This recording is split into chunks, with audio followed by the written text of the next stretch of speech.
But hey, there is the next attack. MAXI is in with the Queen Charge Dragon Rider attack on his own. And he's bringing a jump spell. This is something which he really likes to do. And the next thing what he likes to do is typically, or what Tribe does, is they're always charging from the far side towards the Town Hall and trying to jump into the Town Hall. So take a look at the entry. I guess he's going to double wall break into the scatter and then jumping into the Town Hall compartment from this angle.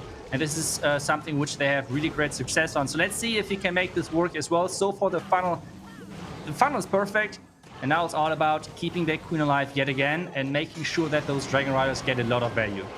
Oh, the healers are not in the rage spell though. The Queen, but did not need to force the Queen ability. Beautiful job. Now using the free spell onto the Headhunters coming out, poison onto the super minions. And this King is looping his way off to the right side here, he is sending the Dragon Riders early, and he's not wasting any time here in the attack. This is super early, and I guess he wants to get rid of this ground expo shooting at his Queen. There is the jump set which we were talking about. This Queen is now supposed to get the Town Hall, and there is the blimp to get this multi-Inferno Tower down to the core. Because, well, it's really isolated, so it's not easy to get in there.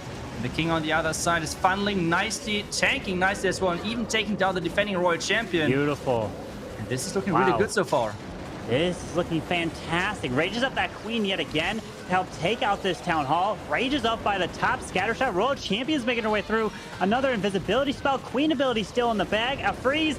eVe MAXI. What a charge. What a Dragon Rider push to the right side. And now the Queen can just pop her ability. No, decides to go in with the invisibility spell. Yeah, the invisibility spell is not that great always on the Dragon Riders, so the freeze has more value for the Dragon Riders itself. I feel like this is why he invested the invisibility spell into the screen. But guys, he's already celebrating. Nice. This is going to be the next 3-star, or at least if it's not going to be, he jinxed himself, by the way. So this was not us, but hey, at this point it's going to be 3 stars. Max is getting it done, and this match is starting really explosive. Oh yeah, back to back 3 stars coming in for every single attack so far. Beautiful.